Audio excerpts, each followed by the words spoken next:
पुंडलीकवरदा हरिविठ्ठल श्री ज्ञानदेव तुकाराम सद्गुरु समर्थ त्र्यंबकानंद महाराज की जय। माऊली ज्ञानेश्वर महाराज की जय। जगद्गुरु तुकाराम महाराज की जय। श्री गुरुदेव दत्त। श्री तुकाराम महाराजांची गाथा, अभंग क्रमांक 185। देव होई जेत देवाचे संगती, पतन पंगती जगाची या। दोहीकडे दोन्ही वाहतील वाटा, करतील साठा आपुलाला। दाखविले परी नाही वरी जिता, आला तोच चित्ता भागवरी। तुका म्हणे अंगी आवडीचे बळ, उपदेश मूळ बीज पात्र। 4 चरणाचा अभंग आहे। या अभंगात तुकोबरायानं संत संगतीमध्ये कोणत्या प्रकारची प्राप्ती होते हे सांगत असताना, संत संगतीत चुकलो आपण तर आपलं काय होईल हेही सांगितलेलं आहे। अभंगाची मांडणी सर्व जनाच्या हितासाठीच आहे। आता जे जे स्वतःचं हित समजून घेतात त्यांना या अभंगातलं काय घ्यावं हे कळेल, आणि ज्यांना स्वतःचं हित समजलं नाही म्हणून ते संताकडे आले नाहीत, यांचं काय होईल याचाही विचार आला।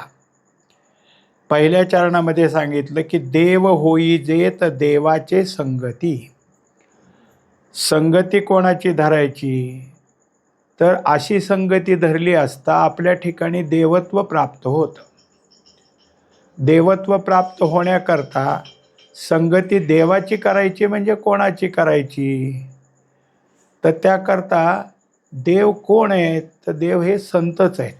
देव ते संत, देव ते संत, निमित्त त्या प्रतिमा। देवाचं जर काही उघड रूप कोण असेल, मूर्तिमंत देव कोण असेल तर संत महात्मे, आणि यांच्या संगतीला आपण जर लागलो तर आपल्या ठिकाणी संतत्व येतं असं नाही, देवत्व येतं। कारण देवत्व काय आहे तर देवत्व जे आहे ते आपल्या ठिकाणची असणारी स्थिती म्हणजे असं आहे की जिथं कोणताच विकार उरला नाही ते देवत्व आहे। म्हणजेच काय झालं की जिथं जिथं जे दैवी संपत्तीचे प्रकार सांगितले गेले ते त्याच्या ठिकाणी असलं की ते देवत्व आलं। म्हणून आपल्या जवळचे बाकीचे प्रकार जाऊन म्हणजे विकार जाऊन निर्विकार अंतःकरणाची स्थिती निर्माण होणं हे देवत्वाचं लक्षण आहे। देवाच्या ठिकाणी काय आहे तर जे संतांनी स्वतःच्या ठिकाणी अनुभवलंय तेच आहे। जसं आपण 12व्या अध्यायात शेवटचे 8 श्लोक पाहतो, अद्वेष्टा सर्वभूतानां मैत्र करुणयेवच निर्ममो निरंकार समदुःख सुखक्षमे। इथून हे 8 श्लोक जे आहेत हे कोणाचं वर्णन केलंय तर जे वर्णन असं आहे की त्यालाच म्हणायचं दैवी संपत्ती। म्हणजे हे सगळं यांच्या अंतःकरणात स्थिर आहे की आता यांना सगळेच जर असतील तर सगळ्याबद्दलचं प्रेम आहे। आता यांच्याजवळ राहिलो आपण तर यांच्याजवळ असल्यानंतर आपल्याला काय होईल तर आपल्यालाही त्यांच्यासारखेच सवय लागल, त्यांच्यासारखी आपल्या अंतःकरणाची स्थिती तयार होईल। म्हणजे यांची संगती केली तर त्यांची संगती झाली तर आपल्या ठिकाणी काय आहे तर देवत्व प्राप्त होतं। देवाच्या ठिकाणी काय आहे तर प्रत्यक्ष देव जे आहेत त्या देवाच्या ठिकाणी सगळ्यात महत्त्वाची गोष्ट अशी की त्यांच्याजवळ त्रिकाल ज्ञान आहे आणि सिद्धिप्राप्ती पण आहे। पण एवढंच आहे की सगळ्याच देवाच्या ठिकाणी हे सगळं असूनसुद्धा त्यांच्याजवळ जर काही असेल तर संयम नाही। म्हणजे मनाची जी स्थिती आहे किंवा इंद्रियाची स्थिती यावर त्यांचा संयम नाही। प्रत्येक देवाच्या ठिकाणी देवत्व चांगलं लाभलं पण संयम नसल्यामुळं कुठं ना कुठं तरी चुका झाल्या.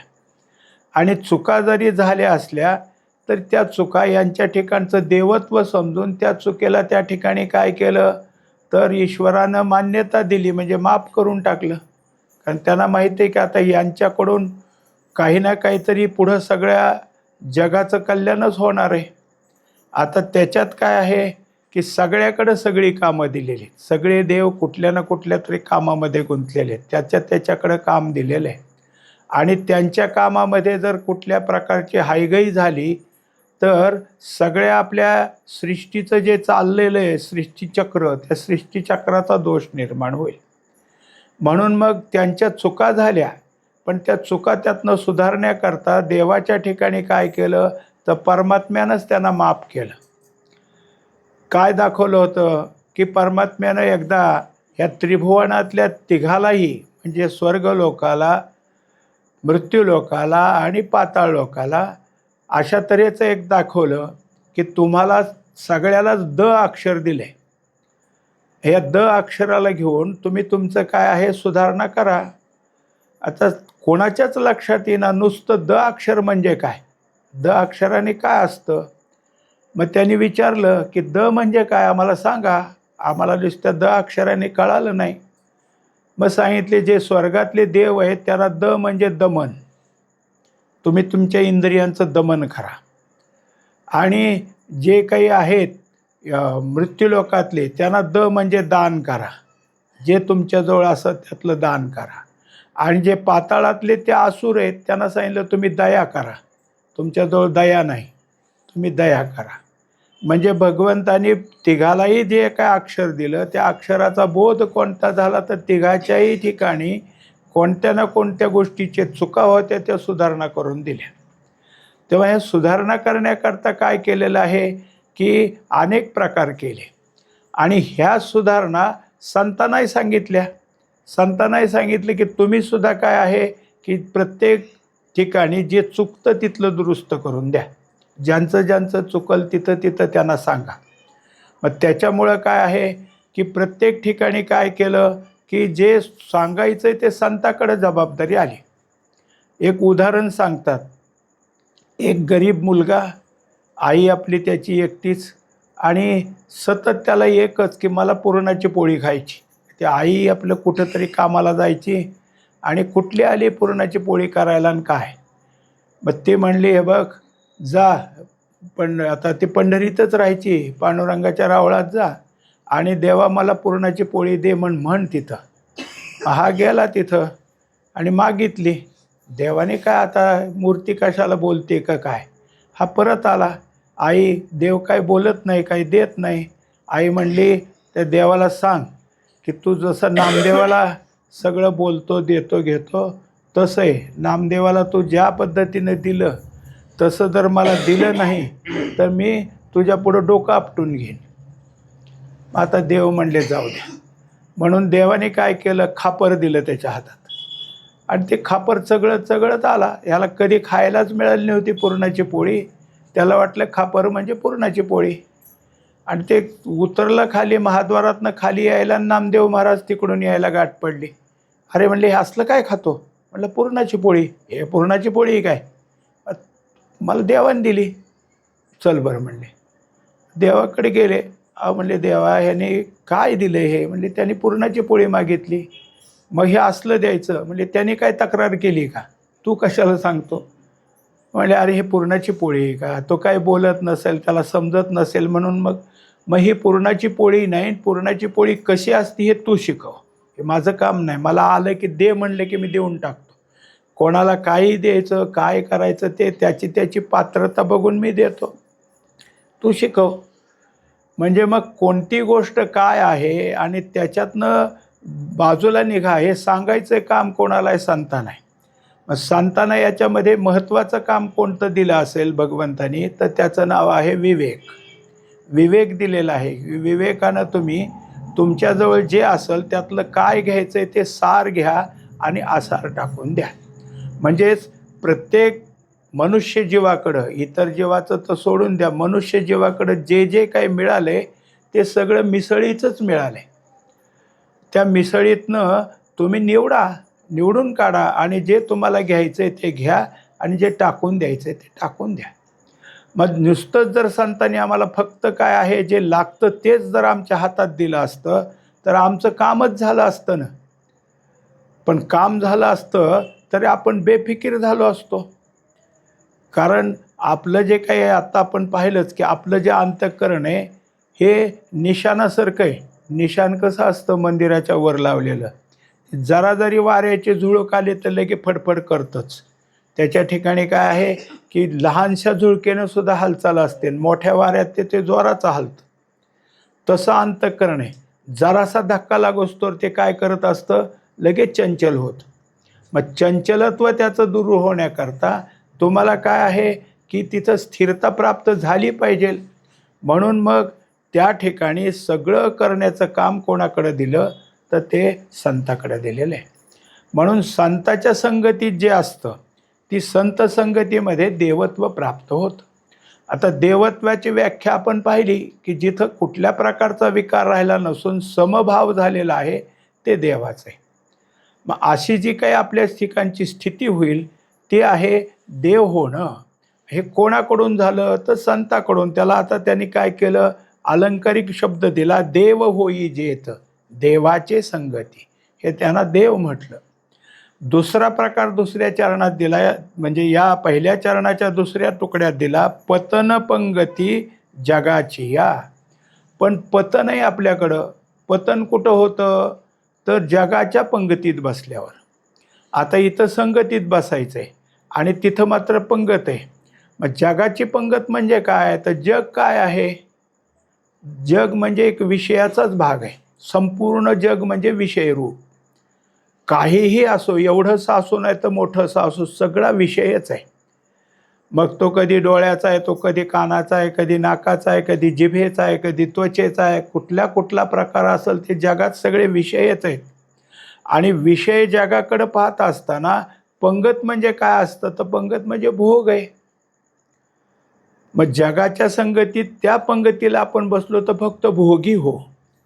भोगी झाल्यानं काय होईल तर भोगी झाल्यानं आपलं पतन होईल. कुठल्या प्रकारचे भोग भोगत असताना त्या भोगाची त्याच काळापुरती तृप्ती असते असं आपल्याला वाटतं, पण तेवढ्यानंतर पुन्हा अजून काय आहे त्याच भोगाची इच्छा तयार होत असते. कुठलाही माणूस असू द्या, आवडतं जेवण आहे त्याचं आणि 4 घास जास्त खाल्ले तर तो म्हणतोच ताटावून उठताना की आता बस, इतकं झालंय की संध्याकाळी सुद्धा मला जेवायचं म्हणू नका, जेवायला घालू नका, मला नको, कारण माझं इतकं पोट भरलं, गच्च झालं. 4 तासांनीच भूक लागते. 4 तासच गेले की पुन्हा भुकेची जाणीव होते, कारण कुठल्या प्रकारचा भोग भोगत असताना तृप्ती झाल्यासारखी वाटते आणि तृप्ती ओसरले जात असते. म्हणजे नेहमीच भोगाची भूक मोठीच आहे. भोग हा कधी संपला असं कधी होतच नाही, सतत त्याच्या ठिकाणी राहतच. आणि हे सगळे भोग आम्हाला कुठून प्राप्त होतात तर जगाच्या ठिकाणातून. जग हे भोगाचं स्वरूप झालं. मग त्या भोगाकडं आम्ही वळालो तर आमच्या ठिकाणी पतन आहे. पतन म्हणजे कुठं आहे तर अधोगतीला जाणं. एरवी कसं आहे तर संत संगतीत आल्यानंतर आपलं गती बदलते. हरी म्हणता गती पातके नासती, कळी काळ कापती हरी म्हणता. आपण सगळे गतिमानच आहेत. आपल्या सगळ्यांच्या ठिकाणी गती आहे आणि ही गती सतत आहे. आपण खाली मांडी घालून बसा नाहीतर अंथरुणावर झोपा, आपली गती चालूच आहे. गती थांबलेली नाही. आणि हे जे काही आहे त्या गतीला आपल्याला जर बदलायचं असेल तर कुठं न्यावं लागेल, संत संगतीत न्यावं लागेल. ती गती आपल्याला ऊर्ध्वगती किंवा परमगतीकडे आपण जाऊ. असं स्थान आहे परमगती की तिथं गेल्यानंतर तुम्हाला गती नाही, परत येणं नाही, असंच ते स्थान आहे. आणि जिथं गेलं असता भोगच भोगत राहिला तर भोगाचे स्मरण अंश इतके वाढतील की परत जन्माला यावं लागेल, भोगासाठीच जन्माला यावं लागेल. त्याच्याकरता तिथं पतन आहे. पतन हे काय आहे, परत परत जन्माला येणं हे पतन आहे. आणि तिथंसुद्धा तो भोगासाठी अनेक गोष्टी करेल. एखादी गोष्ट त्याला त्या भोगाची इच्छा इतकी तीव्र झाली जर मिळत नसेल तर तो कसं मिळवेल, काही करेल, कोणत्या प्रकारातून ते मिळवत राहील. मग त्याच्याजवळ काय आहे की हे सगळे जे भोग आहेत त्या भोगाच्या इच्छा संपल्या असं कधी व्हायचं नाही. इच्छा त्या भोगाच्या परत परत जागृत होते. एक उदाहरण सांगतात की रामदास स्वामीला एकदा बासुंदी खावी वाटली. मग त्यांच्या लक्षात आलं आपल्याला जर बासुंदीची इच्छा आहे तर आता इच्छा पूर्ण करण्याकरता इकडं तिकडं नाही जायचं, राजाच्या घरी जायचं, म्हणजे तो आपल्याला भरपूर बासुंदी देईल. मग शिवाजी राजाकडे आले आणि त्यांना सांगितले की आम्हाला बासुंदीची इच्छा झाली. ते म्हणले हो. मग आता काही राजानं फक्त समर्थापुरतंच काय 4-2 अजून पंक्तीला आहेत, स्वतः राजा आहे आणि एवढं तेवढं काय राजाच्या घरी बासुंदी व्हायची म्हणजे खूप. बसले जेवायला. आता त्यात काय प्रत्येकाला संपली की वाढायचीच. बाकीचं पदार्थ कमी खाल्ले तर चालतील पण बासुंदी प्या, घ्या, प्या. आणि समर्थाने घ्यायचं. आता आता आपल्याजवळ वाट्यात त्यावेळेस त्यांचे वाडगे म्हणजे काश्याचं निर्माण झालेलं मोठं वाढलं की प्यायचं, वाढलं की प्यायचं. आता त्यांना वाटलं वा समर्थ किती झालं आत्तापर्यंत एक काय कितीतरी वाट्या पेलेत आणि अजूनही पितातच. कसं म्हणावं बाद झालं आता तुम्हाला त्रास होईल, म्हणायचं कसं. राजा गप्प, ह्यानी घ्यायचं. शेवटी इतकं झालं की खून केली नौकराला की एक भांडं घेऊन ये. आणि ते भांडं घेऊन आल्यानंतर जेवढं काही इतकं तट्टून भरलं होतं ते सगळं बाहेर पडायला लागलं.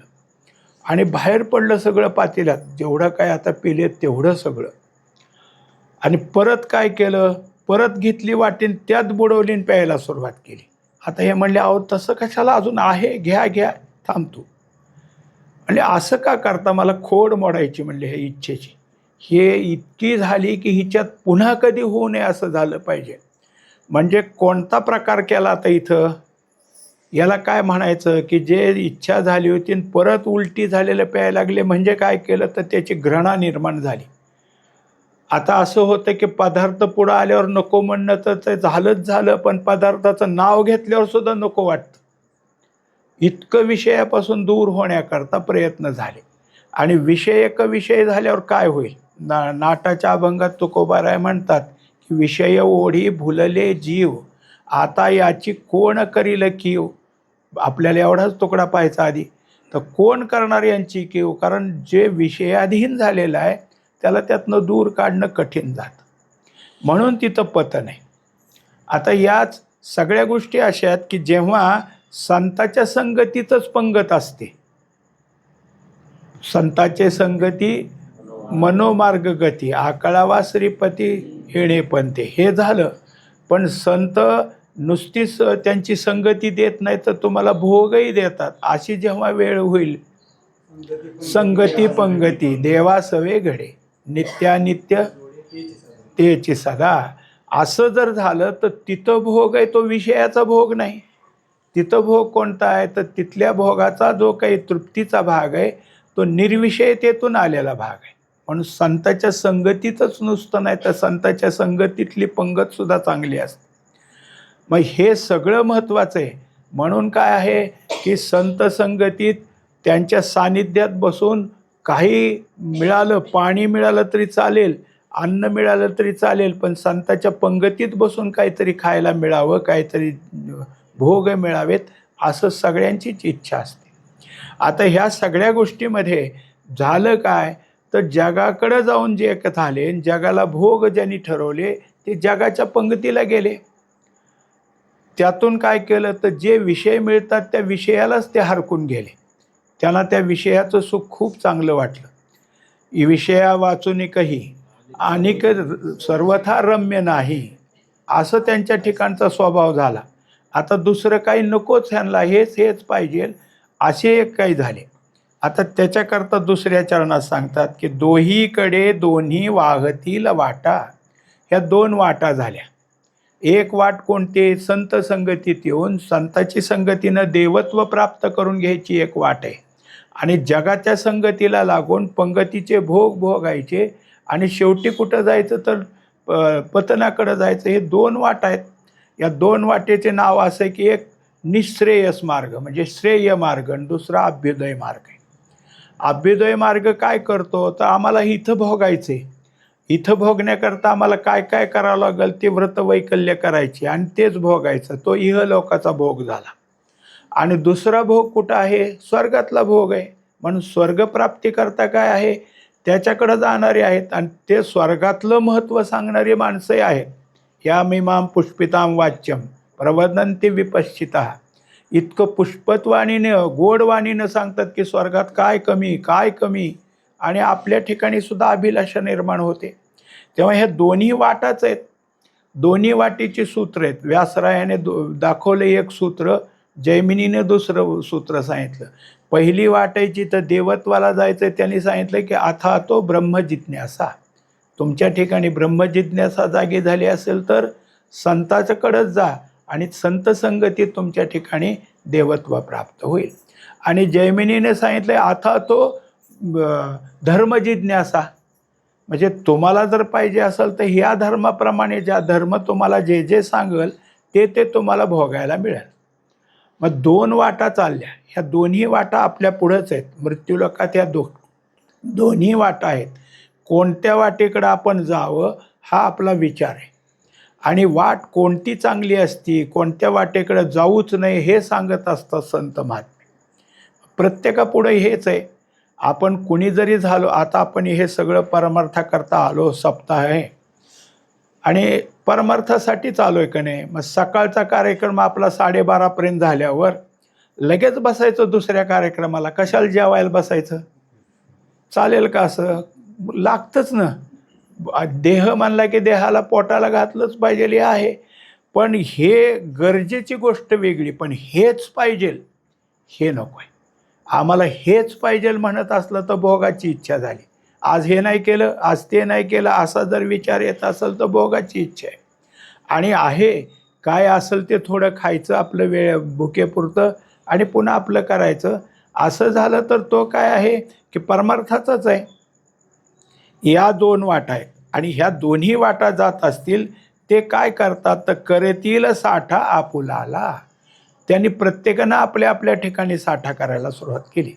देवत्व होण्याचाही साठा आहे, तोही प्राप्त करण्याकरता तिकडेही वळले आणि पतनाकडं जाऊन म्हणजे पंगतीत कोणतं भोग भोगायचा ह्याचाही साठा आहे, तोही विचार करत गेले. कोणत्या भोगाकडं काय आहे, कोणत्या भोगाकडं काय आहे, सगळे विचार झाले. मग ते विचार प्राप्त करून घेणारे आणि त्याची जी काय असल भांडवल शक्ती ती जागी करणारे सगळेच आहेत. नारद आले एकदा आणि पांडवांना आपलं चालली चर्चा. तर पांडवाला काय आलं काय की त्यांनी विचारलं, नारदा स्वर्गात गेलता? म्हणले गेलो होतो की. आमचे वडील भेटले? म्हणले हो. त्यांनी निरोप सांगितला आहे, तुम्हाला सांगायचं होतं मला विसरलंच. त्यांनी सांगितलं की हा यज्ञ करा म्हणजे यापेक्षा मला वरचं पद मिळेल. ते म्हणले हो, वडिलाचा निरोप आहे म्हणल्यावर लगेच त्यांनी काय तो यज्ञ करायला सुरुवात केली. यज्ञ झाला. यज्ञाची सुरुवात करताना संकल्प सोडला की हा यज्ञ करत असताना आम्ही काय आहे आमच्या वडिलांसाठी हे यज्ञ करतो. यज्ञाचं पुण्य त्यांना अर्पण झाला. पुन्हा काही दिवसानं मध्ये काही दिवस गेले की नारद आले. परत हाच प्रश्न, कसं काय आमच्या वडिलाचं विचारलं. त्यांना दुसरं पद मिळालं. आता बरेत ना? नाही अजून निरोप पाठवला, ह्याच्यापेक्षा वरचं पद चांगलं आहे. म्हणजे बरं आहे. आता परत तो यज्ञ करतो. त्याच्यावरच्या पदाला प्राप्त करण्याकरता जो यज्ञ आहे त्या धर्मात सांगितलेला तो यज्ञ सुरू झाला. यज्ञ केला. आता यांना वरचं पद मिळालं. तिसऱ्यांदा नारद आले. आता काय म्हणले अजून वरचं पद पाहिजे. मग भगवान तिथं आले. म्हणले त्याला सारखंच वरची पदं दिसतील, तू का त्याच्यासाठी करतो का काय? म्हणजे तिथं सांगितलं की हे सतत आहे. याचाच अर्थ आपण कुठेही गेलो तर त्याच्या सतत असणाऱ्या काय अभिलाषाच आपल्याजवळ राहतील. पण या सगळ्या गोष्टी करण्याकरता आपल्याला त्याचं भांडवल तयार करावं लागेल ना. फुकट भोग कसे मिळतील? मग त्याच्यासाठी लागत असणारं काय केलं तर त्याला लागत असणारे यज्ञ दान तप हे काय आहे अभ्युदय मार्गामध्ये त्या गोष्टी प्राप्त होण्याकरता ह्या तिन्ही गोष्टीची गरज आहे. यज्ञ करावे लागतील, दानधर्म करावं लागेल, नाहीतर तपश्चर्या करावं लागतील. त्याशिवाय तुम्हाला ती पदं मिळणार नाहीत आणि त्या पदाचे भोग मिळणार नाहीत. पण इकडेही आलं तर इकडेही आहे. इकडं काय करावं लागेल तर इकडं असत असताना आपल्याजवळ हे सगळे जे असणारे दुर्गुण आहेत, म्हणजेच आसुरी संपत्तीचे जे जे भाग आहेत ते सगळे निघून गेले पाहिजेत. आसुरी संपत्तीला त्याने सांगितलं की मोघ, मोघ म्हणजे व्यर्थ अशा तऱ्हेच्या कल्पना आहेत, व्यर्थ मनोरथ आहेत आणि त्यातच आपण गुंतून जातो. मग हे सगळं दूर करायचं असेल तर महत्त्वाची जर काय आहे तर दैवी संपत्ती, ते गुण प्राप्त करण्याकरता काय काय करावं लागेल हे नको का विचारात आणायला. मग तसं झालं, त्यांनी ते भांडवल चालू केलं. मग त्याच्यासाठी नित्य काय असेल तर नित्य आपल्याजवळ विवेक टिकावा म्हणून रोजचं जर काय असेल तर तो अभ्यास चालू ठेवला. रोज ग्रंथ वाचन आहे, काही स्तोत्र पठण आहे, अभंगाचं पाठांतर आहे, झालं परत अजून काय आहे की संत संगती आहे. ह्या सगळ्या गोष्टी कशा करता तर अंतःकरणात ह्यातलं एक एक एक एक आपल्याजवळ संपादन व्हावं. मग ह्या सगळ्या गोष्टी संपादन करणं हे सुद्धा झालं. आपुलाला साठा, आपला आपला साठा करणारे हे दोन्ही आहेत. दोन्ही मार्ग ते दोन्ही मार्गाचे जे काही आपल्याला ज्या मार्गाकडं जावं वाटतं तो मार्ग आपल्याजवळ त्याचं काय काय लागतं ते सगळं गोळा करणारे हे झाले. आता त्यातून पुढच्या चरणात सांगितलं की दाखविले परी नाही वरी जिता, आला तोच चित्ता भाग वरी. आता त्याच्यामध्ये त्यांनी ह्यात काय आहे की पाठभेद आहे दुसरा, की दाखविले तिथं दुखविले असंही आहे आणि वरिजिता म्हणजे वर्जियेत, वर्ज्य जिता म्हणजे जे काही गोष्टी अशा आहेत की त्या तुम्हाला त्रासदायक वाटत असल्या तर तिथून तुम्हाला काय करावं लागेल, त्याचं वर्ज्य करावं लागेल, म्हणजे काढून टाकावं. आता जसं आम्ही पाहायचो म्हणजे आपल्या नेहमीच असायचं म्हणून आता सांगायचं आलं की ताईचं आणि जिजाचं एकदा काय एखादी पूजा बिजा झाली सुरू की असं काय चालू व्हायचं 2 वाजेपर्यंत नाही. त्यांनी दोघांनी काय खायचं नाही, दुसऱ्यालाही खाऊ द्यायचं नाही. पोरं लेकरं वरडली तरी हरकत नाही, पण ते त्यांचं पूर्ण होईपर्यंत त्यांचं जो आणि पूजा लवकर उरकत नसायची. हळूहळू होत होत होत कधीच घरातल्या माणसाला 2च्या आधी जेवायला मिळलं नाही, 2-2:30च्या पुढं. मग हे सगळं केल्यावर भुकेने व्याकुळ नाही का झाला, नाही का दुखावला तो. मग तसंच आहे की तुम्ही जे जे काही करू लागाल, यज्ञ असेल, दान असेल, तप, याचं तुमच्या ठिकाणी काही नसेल का काही वाटत, होत असतं. मग इतकं सगळं दुःख होतं आहे म्हटल्यावर का सोडून देत नाही, का वर्ज्य करत नाही. मग हे झालं. दुसरी गोष्ट परमार्थात सुद्धा आहे की जे आपण नित्यनियमानं करतो त्या नित्यनियमाच्या वेळेस आपल्याच काही अडीअडचणीतनं आपलं अंतःकरण तिकडं नाही का ओढायचं, तिकडं नाही का जाणार. अशा वेळेससुद्धा आपल्याला त्याचं दुःखच होईल ना. मग ते दुःख होऊ लागल्यानंतर हे सोडून द्यायचं का, सोडून देणार का. तर आता तोच चित्ता भागवरी. तेव्हा ज्या चित्तामध्ये जे जे तुम्ही आता वरी ह्याचा अर्थ तुम्ही स्वीकारणं, जे स्वीकारलेलं आहे त्या स्वीकारल्याकडे चित्त तुमचं जाईल. मग दुःख वाटत असेल, यज्ञ करत असताना यज्ञाचे सगळ्या आहुती पूर्ण होईपर्यंत खायला मिळत नाही, तिथून जेवायला मिळेल, किंवा जो यजमान असेल त्या यजमानाला सगळा यज्ञ पूर्ण होईपर्यंत उपास करावा लागतो, गवताच्या दर्भाच्या अंतुरणावर झोपावं लागतं, अनवाणी राहावं लागतं, गावाचे शेव ओलांडून पडो कुठं जायचं नाही. हे सगळं त्याला आहेच की अडीअडचणीतलं, पण त्याची ओढ आहे ना, तिकडं ओढ आहे. भागवतामध्ये कथा आली की काय राजाचं नाव, परीक्षित नाही, त्या राजाकडं शापित झाली म्हणून एक अप्सरा त्याच्याकडे आली होती आणि ती काही दिवस तिथं राहिली. पण त्याच्या पुरुरावा राजाकडे आली. आता ते सगळं झालं खरं, पण ती म्हणली की माझा जो काही शापित काल आहे तोपर्यंत मी तुमच्याजवळ राहीन, माझा शापित काल संपला की मी निघून जाईन. त्याला वाटलं आता काय हिचं जे काही शापित काल आहे तो कधी संपायचा. म्हणले कधी संपणार. मग तिने दाखवलं, हे बघ, तिने एक येडका म्हणजे शेळीच्या ह्याच्यातलं बोकड तो आणला होता. हा जोपर्यंत तुझ्याजवळ राहील तोपर्यंत, हा का तुझ्याजवळ सुटून गेला आणि त्याला पकडण्याकरता तुझ्याकडची माणसं जर काय झाली की असमर्थ झाली तर, आणि दुसरी गोष्ट, तुझं नग्न शरीर मी पाहिलं तर मी थांबणार नाही, मी निघून जाणार. म्हणजे ती वेळ जेव्हा येईल तेव्हा माझं शापित वर्ष संपलंय किंवा तो काळ संपलाय असं. ते म्हणलं माझ्याजवळ एवढे नोकर चाकर आहेत, याला कशाला कुठं जाऊ देतो आणि मी कशाला तुझ्या पुढे उघडाव जातोय. पण प्रसंग असा आला की मोठमोठ्या गर्जना करणारा पाऊस आला, विजाचा लागल्या आणि तो घाबरला आणि ताडकनं दोरी तोडली आणि पळाला. आता सेवकाला हाक मारायला कुठे, गर्जना व्हायच्या, मोठा पावसाचा आवाज कुणाच्या कानापर्यंत जाईना आणि हा तिच्या शय्येवर असल्यामुळं अंगात काही नव्हतं. आणि तसंच उठून त्याला धरायला पळाला की तोपर्यंत वीज चमकली की त्याचं सगळं उघडं अंग दिसलं. मग ते म्हणले संपलं, आता तू माझा कालावधी संपला, मी निघून चालले. हा लागला तिच्या पाया पडायला, जाऊ नको जाऊ नको, आता तुझा लळा लागला मला, तू जाऊ नको. ते म्हणले मला जर पुन्हा प्राप्त करून घ्यायचं असेल तर स्वर्गात ये आणि त्याच्याकरता तुला हा यज्ञ करावा लागेल. झालं की ती निघून गेली आणि राजाच्या मागं तो यज्ञ करण्याचं सगळं डोक्यात आलं. मग त्याच्याकरता कोण आहेत त्याचे यज्ञ करणारे, त्यांना आणलं, ती यज्ञाची सगळी मांडणी केली, यज्ञ केला आणि हा यज्ञ 2 वर्ष चालला.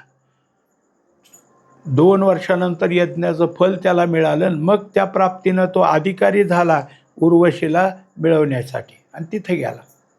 म्हणलं बघ हे सगळे यज्ञ करून मी आलो, आता तुला मला काय आहे, तू माझीच होणार. ते म्हणले ते ठीक आहे, पण माझ्यापासून जे तुला मिळणार आहे ह्याच्याऐवजी परमात्म्याला प्राप्त होण्याकरता काय केलं असतं तर तुझं कल्याण झालं असतं, माझ्याजवळ येऊन तुला काय मिळणार आहे. आणि मग त्याला वाटलं चुकलं आपलं, आपण खरोखर हे यज्ञ हे करण्यापेक्षा परमात्म्याकडे जायला पाहिजे होतं.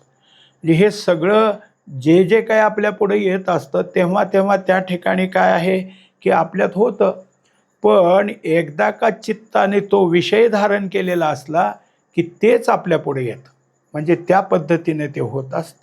तेव्हा या सगळ्या गोष्टी आला तोच चित्ता भागवरी, जे तुझ्या चित्तात आलंय तेच तुला काय आहे प्राप्त होत चाललं, त्याचाच तू प्रयत्न करत राहिला. एकंदरीत काय आहे, हे सगळं आहे मृत्यूलोकात. एक वाट कुठं आहे तर भोगाच्या रस्त्याने चाललेली, दुसरी वाट कुठं आहे तर देवाच्या प्राप्तीकरता जाणारी. आता त्याच्यासाठी 4थ्या चरणात सांगतात, तुका म्हणे अंगी आवडीचे बळ. आता सगळ्यात महत्त्वाची गोष्ट इथं सांगितली की तुमच्या ठिकाणी जे काही असेल त्या सगळ्यामध्ये आवड हे महत्त्वाची गोष्ट आहे. नुसती आवड असून चालत नाही, तर आवडीच्या ठिकाणी भाव असावा लागतो. आवडीने भावे हरिनाम घेसी, आवड आणि भाव. आवड असणं गोष्ट वेगळी आणि भाव असणं त्यातही वेगळं. कीर्तनकार होते आणि दुसऱ्या दिवशी आपल्या गावी जायला ST स्टँडवर आले, एक जण आला तिथं, अहो कीर्तन फार आवडतो मला, पण ते घरी काय झोप लागली ती झोपलोच. म्हणजे आवडतं काय, हे नुसती आवड काय, भाव कुठे, भाव असता तो आला असता. आवड आणि भाव दोन्ही पाहिजे होतं.